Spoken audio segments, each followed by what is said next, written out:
pleasure to introduce speaker of the seminar today. I guess Dr. Ahmed Hamid.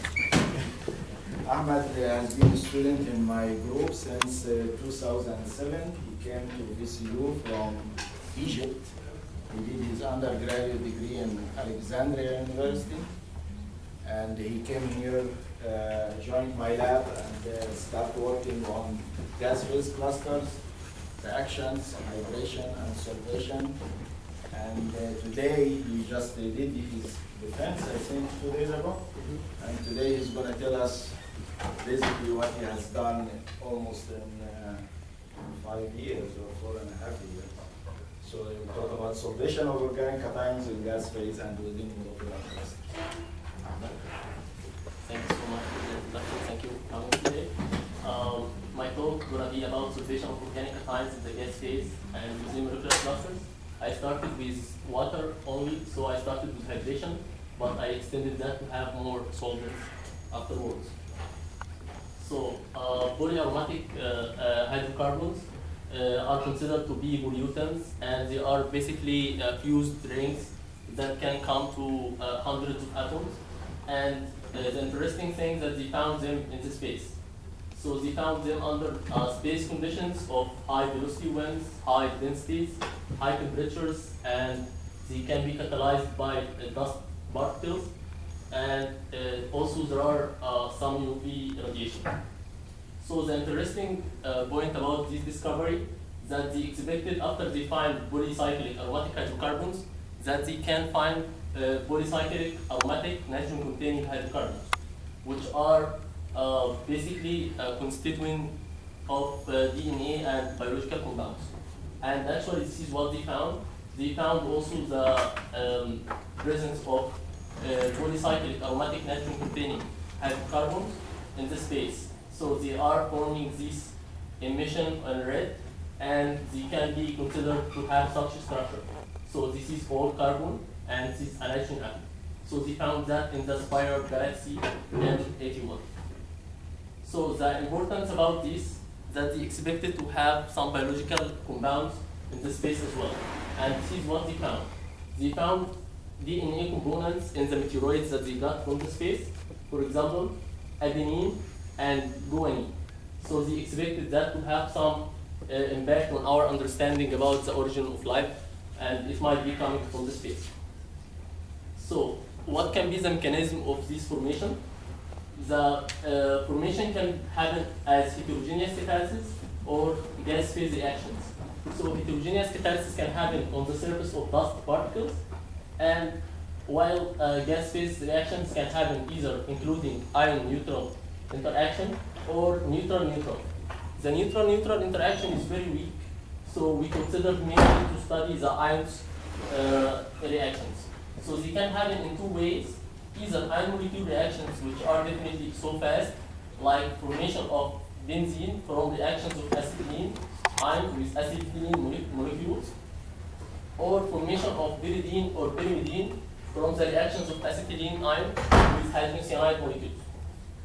After these ions are formed, they can interact weakly or with hydrogen bonds through interaction with polar solvents like water, like hydrogen cyanide. So basically, we study these 2 main categories.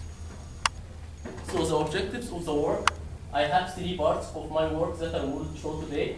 First part is related to the pyrimidine. So we want to study the pyrimidine ion interaction with several polar molecules. First one is water, and we extend that to acetonitrile and methanol. So why we study pyrimidine? Pyrimidine has biological significance because it constitutes 3 of the main DNA and RNA nucleotides. So it has cytosine, thymine, and uracil. So why we study the water, methanol, and acetonitrile? The reason is all of them are abundant in the space, and we want to study the interaction that happens here from water, where it can form a 3-dimensional structure, forming a network of hydrogen bonds. But when we go from water to methanol, we can see here that we're losing 1 hydrogen atom by replacing it with the methanol group. So we can see here that methanol can form linear a chain of hydrogen bonds, but it cannot form the bulk structure that water can form. When you go to acetonitrile, you cannot even form that linear chain. It can only bind through this nitrogen. So we extend the structure from the study from water to methanol to acetonitrile. So why this should be important? Because they studied the interaction of water with pyrimidine, and they found that this reaction can be actually a source of uracil, which is RNA base. They found that under similar conditions to what happens in the space, very low temperature and under UV radiation. So that's going to be the first part. The second part is actually studying the hydrogen cyanide interactions. So hydrogen cyanide is studied by interacting with benzene ion and phenylacetylene, and we extended that to have nitrogen heteroatoms in pyridine and pyrimidine. So the significance of that, because all these ions are present in the space, and hydrogen cyanide is actually very abundant in the space. It's the second abundant nitrogen-containing molecule after molecular nitrogen. So we want to see how this interaction can happen. The third part is actually an extension of a previous study that was done in our group. So in that study, we reported the isomerization of acetylene trimer to have the benzene stable structure. And this reported the benzene cation to be the missing link in the formation of polyaromatic hydrocarbons. So the question now, what's going to be the missing link in the formation of nitrogen-containing polycyclic aromatic hydrocarbons? So this can be answered if we replace that acetylene molecule by hydrogen cyanide. So will it give pyridine? And the other question is, if we replace one other more acetylene, will we have pyrimidine structure? That are very important questions that we need to answer. So the outline, we're going to start of the first part, in which we're going to start the interaction of water, methanol, acetonitrile with pyrimidine.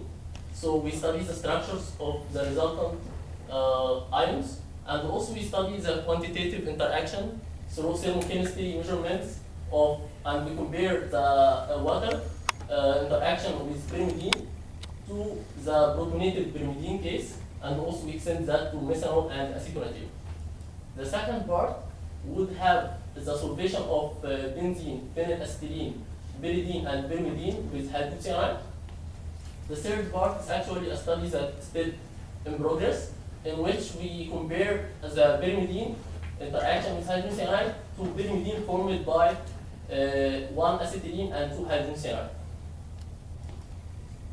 So the experimental setup that we have to be able to do such measurements, we have vacuum system composed of 4 different chambers. First chamber is the source chamber, in which we form the neutral clusters by supersonic adiabatic expansion, and then these clusters are ionized using electron impact ionizer. Then we can select one ion only to be studied using the first quadruple glass filter. So this ion can be guided the whole way to the drift cell. Here, before it reaches the drift cell, we have ion gate, in which we can start our timing measurements. So it's our 0 time starts here. So the drift cell is actually the heart of our system, because we can study it like all our measurements. We can study mobility measurements by having polyhelium, and also we can study reactions by having helium reactant mixture. Then we can guide all the products or any unreacted ions to be scanned using the second quadruple glass filter detected by the electron multiplier. So the first measurements that we can use using this setup is actually the mobility measurements, which can be used afterwards for structure determination. So what mobility means